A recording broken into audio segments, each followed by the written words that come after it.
Assalamualaikum warahmatullahi wabarakatuh. Berjumpa kembali di channel ini. Salam sejahtera untuk kita semua, seluruh rekan-rekan penerima tunjangan sertifikasi. Berikut akan saya sampaikan penyebab terlambatnya realisasi dana BOS dan sertifikasi guru di beberapa daerah. Hal ini disampaikan langsung oleh Kemenkeu, Bapak Ibu sekalian. Namun sebelumnya, kepada Bapak dan Ibu yang baru bergabung di channel ini, saya mengundang Bapak Ibu sekalian untuk menjadi sahabat profesi guru dengan cara subscribe dan aktifkan loncengnya untuk mendapatkan informasi terbaru dari channel ini. Hingga di pertengahan Agustus ini, Bapak Ibu sekalian, memang masih banyak daerah yang belum merealisasikan baik itu dana BOS untuk sekolah maupun tunjangan sertifikasi untuk guru-guru penerimanya. Ya, hal ini juga disampaikan oleh Kemenkeu baru-baru ini terkait dengan kondisi APBN di akhir Juli. Hal mana disebutkan Kemenkeu di sini, nanti akan saya sampaikan cuplikannya di akhir, Bapak Ibu sekalian, bahwa kinerja penyaluran dana alokasi khusus non fisik ya diakui lebih rendah di tahun ini hingga di Agustus.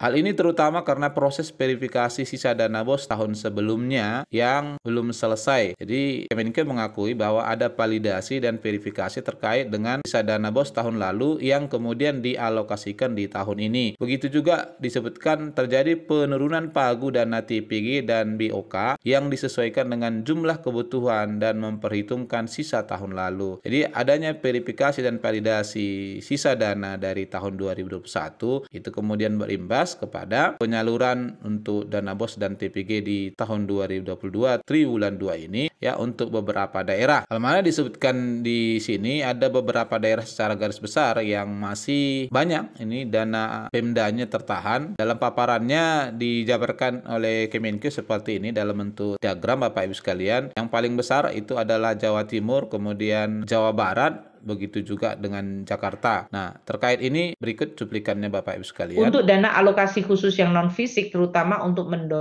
mendukung daerah melaksanakan fungsi seperti pendidikan dan kesehatan. Ini terjadi penurunan 4,2%, yaitu dari 77,9 ke 74,64. Ini bukannya kita mengurangi transfer untuk biaya operasi sekolah atau puskesmas, namun tahun 2021 ternyata ada kelebihan bayar dari biaya operasi sekolah, yaitu dalam bentuk tadi biaya operasi sekolah yang kemudian sekarang kita minta untuk diaudit dan diverifikasi. Ini hampir selesai.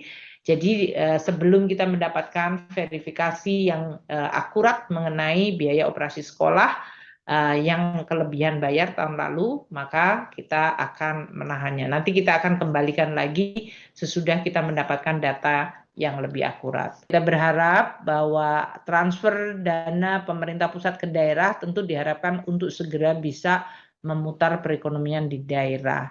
Nah, kita lihat dari provinsi maupun kabupaten kota. Kalau kabupaten kota di masing-masing provinsi, kita lihat yang paling banyak dananya yang masih ada di perbankan adalah Jawa Timur. Ini masih lihat yang paling tinggi. Ya, kita lihat meskipun sudah mulai mengalami penurunan dari Juni ke Juli, yaitu dari biru tua ke kuning, namun tetap Jawa Timur adalah yang paling tinggi dibandingkan yang kedua Jawa Tengah dan Jawa Barat. Jawa Barat bahkan meningkat jumlah dari dana yang disimpan di perbankan. Ini untuk kabupaten kota di wilayah tersebut ya.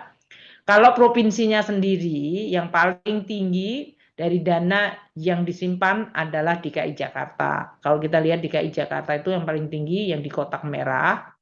Kemudian kita lihat Jawa Barat dan Jawa Timur, dua provinsi lain yang cukup tinggi dana yang ada di perbankan. Ini nilainya bisa mencapai sekitar di atas 6 triliun. Itu adalah dana-dana yang ada di perbankan yang sekali lagi kita akan harapkan segera bisa digunakan. Karena kalau kita lihat tinggal Agustus, September, Oktober, November, dan Desember. 5 bulan ke depan di dalam bisa menggunakan dana yang terutama berasal dari transfer pemerintah pusat itu untuk membantu rakyat kita memulihkan sosial ekonominya. Nah, barangkali ini yang bisa saya sampaikan. Semoga kiranya bermanfaat. Assalamualaikum warahmatullahi wabarakatuh.